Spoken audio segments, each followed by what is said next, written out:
আজকের এই সভার মূল বিষয়বস্তু আপনারা ইতিপূর্বে আশা কর্মীদের ন্যায্য দাবিতে সরকারের উদাসীনতার প্রতিবাদে রায়গঞ্জের নাগরিক সমাবেশ। 29শে জানুয়ারি বৃহস্পতিবার দুপুর 3টায় আশা কর্মীদের ন্যায্য দাবির প্রতি সরকারের চরম উদাসীনতা, গণতান্ত্রিক আন্দোলন দমন এবং পুলিশের নির্মম জুলুম ও নির্যাতনের প্রতিবাদে রায়গঞ্জ শহরে এক নাগরিক সমাবেশ অনুষ্ঠিত হয়। রায়গঞ্জ গীতাঞ্জলি সিনেমা হলের সন্নিকটে আয়োজিত এই নাগরিক সমাবেশ শুরু হয় দুপুর 2:30 নাগাদ এবং চলে বিকেল 5টা পর্যন্ত। সমাবেশে বক্তারা আশাকর্মীদের দীর্ঘদিনের ন্যায্য দাবি, সরকারের বঞ্চনা ও অবহেলার বিষয়টি বক্তব্যের মাধ্যমে তুলে ধরেন।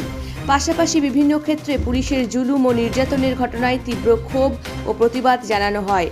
এদিনের নাগরিক সমাবেশে উপস্থিত ছিলেন পশ্চিমবঙ্গের আশাকর্মী ইউনিয়নের সম্পাদিকা মিনতি সরকার, সভানেত্রী মাধবীলতা পাল, বিশিষ্ট নাগরিক ও শিক্ষক অমল মিত্র, শিক্ষক ভাস্কর ভট্টাচার্য, শিক্ষক দুলাল রাজবংশী, হাই মাদ্রাসার শিক্ষক শাহিদুর রহমান, নাগরিক প্রতিরোধ মঞ্চের রাজ্য সদস্য নন্দ পাত্র সহ আরও বহু বিশিষ্ট নাগরিক।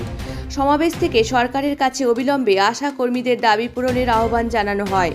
এই প্রসঙ্গে বিশিষ্ট নাগরিক ও শিক্ষক অমল মিত্র কি বললেন, এখন শুনে নেওয়া যাক।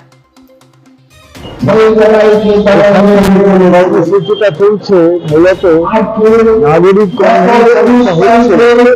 এটা জানুয়ারি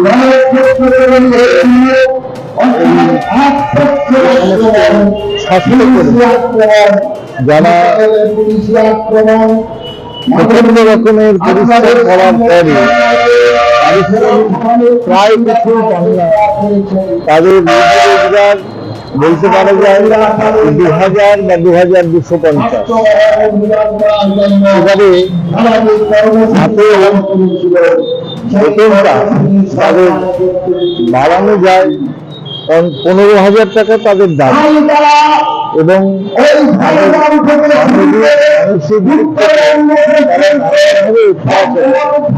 সেই জন্য তারা একটা আন্দোলন জানিয়েই করেছে, কিন্তু সেই আন্দোলন এতটাই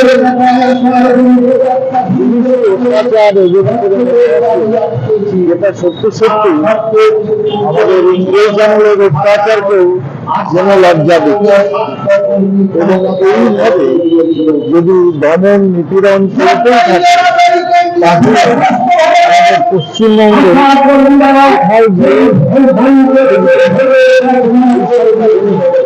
আমরা গরিব সমাজের যারা তারা মনে করি ওদের এবং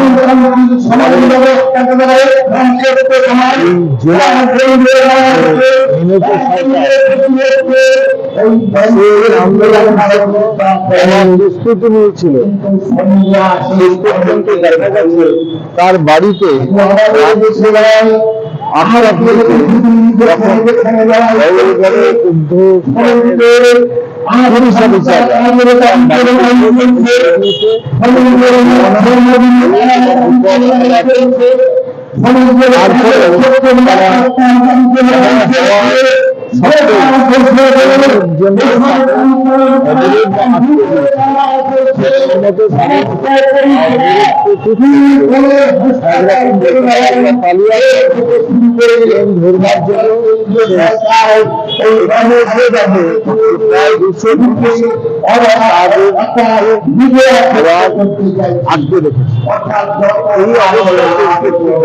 এটা শুধু মিনতি প্রেসিডেন্ট মাধবীর একা পায়নি। এই ঘটনাটা ঘটেছে প্রায় সর্বত্র, মানে পশ্চিমবঙ্গের ছোটখাটো বড় প্রায় সর্বত্র। তাহলে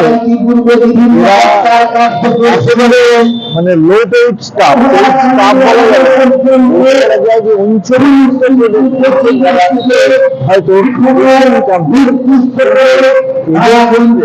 সরকার এতটাই মানে নির্লজ্জ এবং তাদের মানবিকতা বলে কিছু নেই, মানসিক দিক থেকে আর্থিক দিক থেকে বঞ্চিত করে যাচ্ছে।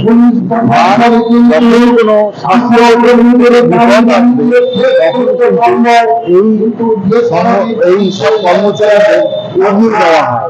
এগিয়ে দিয়ে যেমন কোভিডের সময় তারা কিন্তু নির্ভীকভাবে তাদের দায়িত্ব সচেতন করে জীবনকে বাজি রেখে তারা কিন্তু তাদের কার্যালয় একেবারে আন্তরিক দিক থেকে এবং তার কাজ করিয়ে নেওয়া হয় প্রলোভন দেখিয়ে, কিন্তু কিছু ওরা পায় হচ্ছে শুধু লাঞ্ছনা, পায় শুধু বঞ্চনা এবং অবিচার আর অত্যাচার। এখন আপনিও রিপোর্টার, আপনার এলাকার যে কোনো খবর পাঠান এই নম্বরগুলোতে।